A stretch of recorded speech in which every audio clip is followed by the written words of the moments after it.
Good evening, Secretary General and Deputy Secretary General of KAICIID, Secretary General of the Portuguese Ministry of Foreign Affairs, ambassadors of the state parties to KAICIID, religious leaders, staff and friends of KAICIID, friends of mine, ladies and gentlemen. It is truly a pleasure and an honor to be here, to be able to attend this ceremony of the 10th anniversary of KAICIID. I'm especially pleased to be able to celebrate with KAICIID here in Lisbon, my own city, and I believe that this important milestone in the life of KAICIID is also a significant milestone for the city of Lisbon. From the very beginning, the Portuguese government was supportive of KAICIID's establishment in Portugal as the center sought a new home for its activities. We have in Portugal an important track record of hosting and providing a cosmopolitan base for the activities of international institutions. Our humanist tradition, a culture of inclusion, a strong commitment to intercultural dialogue, as well as to multilateralism, of course, create, I think, a fertile ground for international bodies that seek a vibrant ecosystem for their activities. And I'm confident that that is what KAICIID will find here in Lisbon. The landscape here is already quite rich.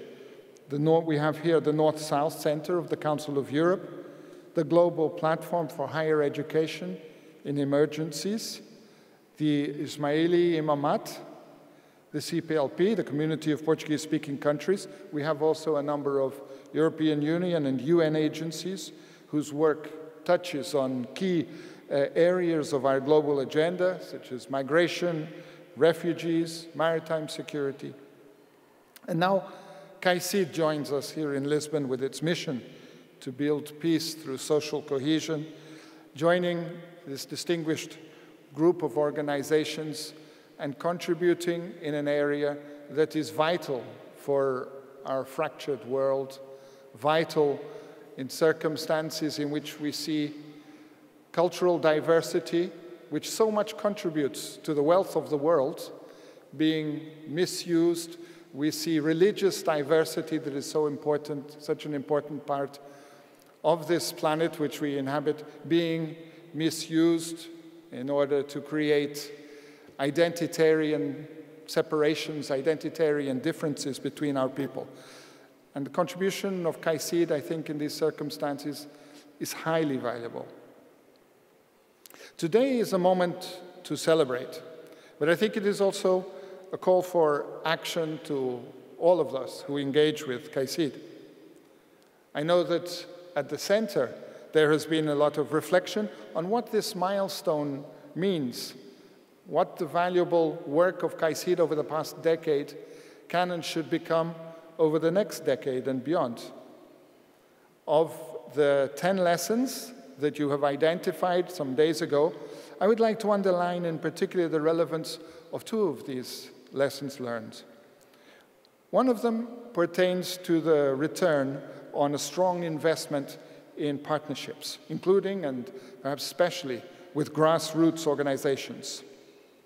I know that the last edition of the European Policy Dialogue Forum, which you organized in Barcelona a few weeks ago, shed light on the evident benefits that emerge from an active participation of civil society bodies, especially those that are representing refugees and immigrants with distinct cultural and religious sensitivities, and involving them in decision-making processes.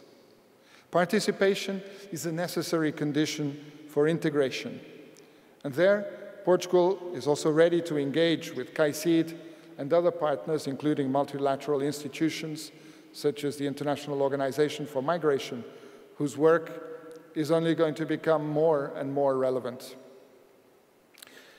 The other lesson learned that I would like to underscore concerns the need to value the role of media in our societies. This is a dimension that defines our individual and collective abilities to dialogue, and it's a dimension to which Portugal pays close attention to as the election of a distinguished Portuguese high official to be the OSCE representative of freedom of the media has demonstrated. We have high expectations as to the volume of information at our fingertips at each minute. But we have to be similarly demanding as a society about the quality of the information that is disseminated and digested. The recent training that KAICIID has offered to close to 30 journalists from 11 different Arabic countries on how to fight hate speech and how to accurately cover religious and ethnic topics is a great example of how to preserve freedom of expression and of media. And I hope that it is possible to take forward this experience.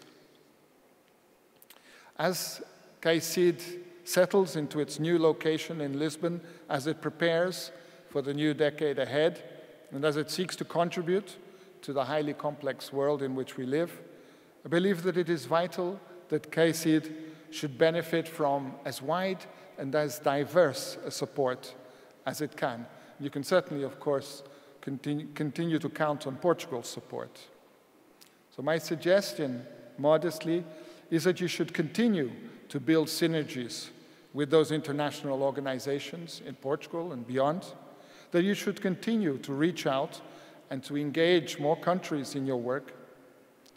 And, of course, we look forward to you joining us in the work that we will start to undertake as hosts of the 10th Global Forum of the United Nations Alliance of Civilizations, which will be here in Portugal in 2024.